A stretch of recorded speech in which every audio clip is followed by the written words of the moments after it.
Okay, so hello everyone. Thank you for having me here today at DogRisk seminar. Thank you, Anna, for inviting us again at UK Pet Food. Firstly, a little introduction about me. So my name is Hormozi. I studied zoology in Iran, my home country, and I worked in vet practice for a year. Before coming to UK, I did a master's in a non-pet related subject, psychiatric research, but I still focused my dissertation on animal-assisted therapy. And that's my very smiley dog, Levin.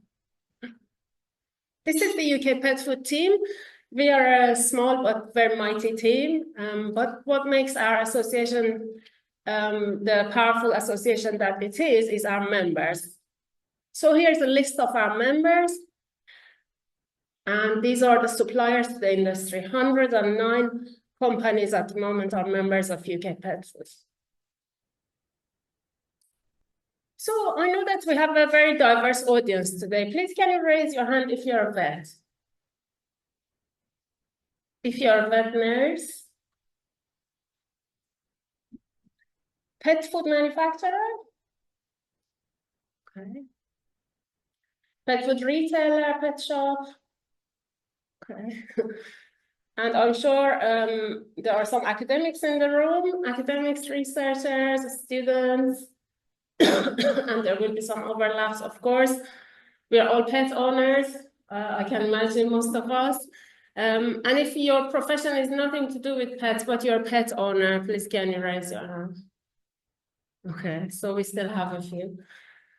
That's really interesting because that shows that we have a very diverse audience today, both in the room and also I know a few people are joining on Zoom.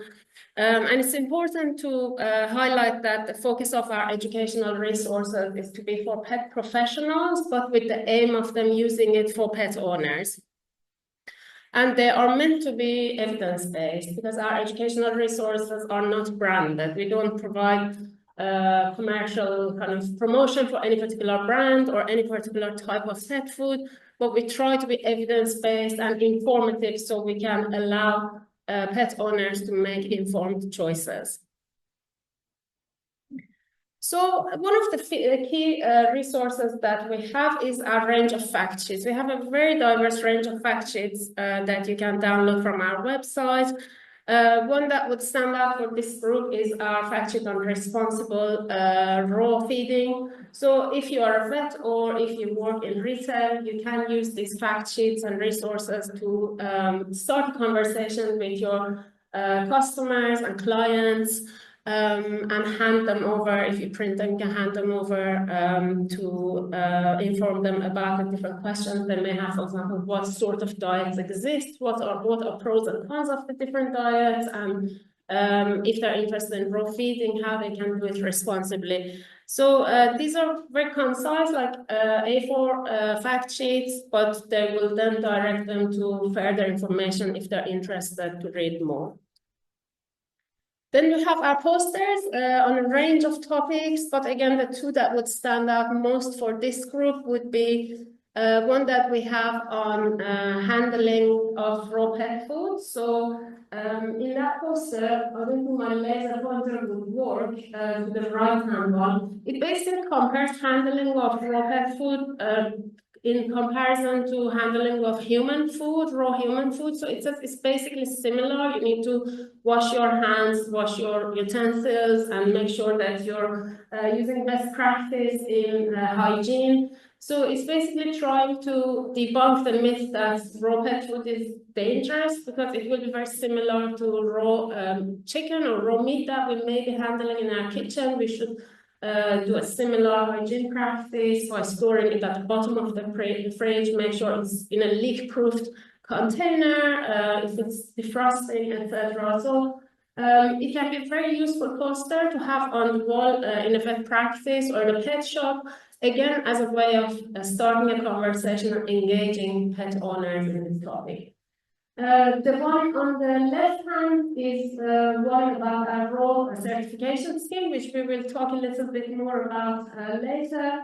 But basically, it's a scheme that UK Pet Food has set up as a way of raising the standard and raising the bar in pet food, raw pet food industry in the UK. So companies can voluntarily sign up to this scheme and get audited against the guidelines to ensure that they are meeting the highest standards of manufacturing. So again, if pet owners are interested in extremely safe and high standards of raw pet food, it's a good starting point for conversation. But we also have other posters. The one you see on the top, it's about pet obesity, for example, or the one on the bottom. It's the importance of hay in the diet of small herbivores. We know that in the modern communication, people's attention span is a lot shorter, and that's why we also started using videos and animations a lot more in our educational resources. We have a video on our website that teaches how pet food is made, wet and dry. There are also like really useful like AI tools now that you can use to make animations very quickly. And also, this is a campaign we did recently to use a new psychology tool for humans to manage feeding their pets as a way of managing obesity.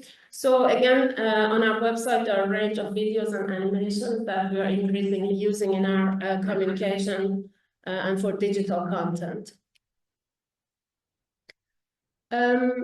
I also wanted to mention our webinars and trainings because we do have a very comprehensive pet food and nutrition course that we run twice a year. So as a pet professional, you might be interested in looking into that. And it's CPD certified, so it will count as continuous professional development hours. During the course, which will be delivered online, there's week 1 is dedicated to pet nutrition, so it will be species-specific nutrition for cats, dogs, small mammals, birds, and fish. And it will have a dedicated session on clinical nutrition by Dr. Marge Chandler, who is one of the board-certified nutritionists in the UK, and a dedicated session on pet obesity, prevention, management, the causes of obesity by Dr. Alex German. And then the second week of the course is dedicated to pet food labeling and marketing legislation, and palatability of pet food manufacturing. And we recently added a new day, which is dedicated to applied animal nutrition, which is to do with formulation of pet food and principles of pet formulation software. So this is a course that I highly recommend if you're interested to deep diving into pet food and nutrition, because it's online and you can attend it from anywhere you are, and it's designed in a way that's suitable for professionals, so you can fit it in your working hours, and you can either watch it online live or you can watch it on demand later if you can't attend those hours. And highly regarded speakers that we have on our course. At the end of the course, participants would receive a certificate of attendance as well. Now, moving on to other educational resources that exist. These are the industry guides and codes of practices that are done by FEDIAF, the European Pet Food Federation. These cover topics like nutritional guidelines for cats and dogs, for rabbits, and now one is developing for pet fish. Also, code of practice for good manufacturing of pet food and labeling of pet food.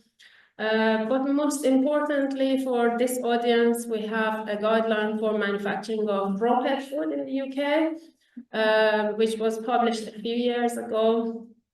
And on the basis of that guideline, we set up the certification scheme, which my colleague Michael introduced last year.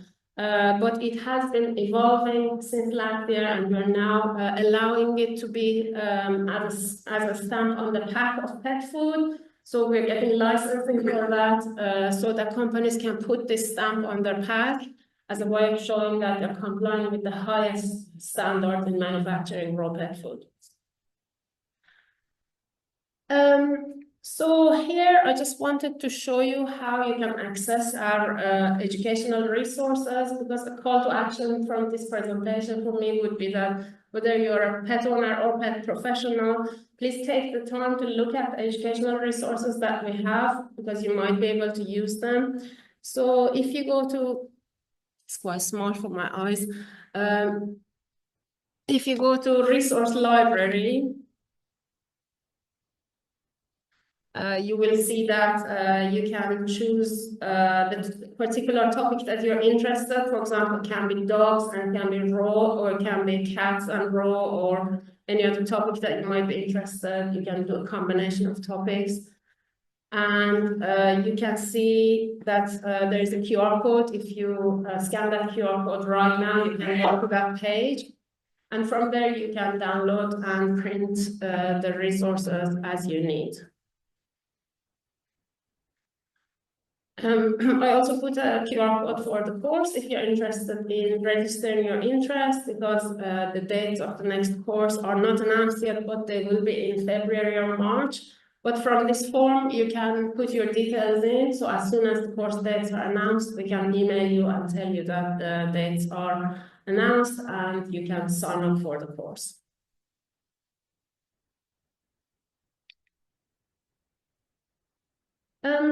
When you make educational resources, it's also important to measure the impact and see how they are being received. So we took a look at our Google Analytics to see the engagement of users with our website. And we saw that in the last 24 months, our responsible raw feeding fact sheet was downloaded 427 times.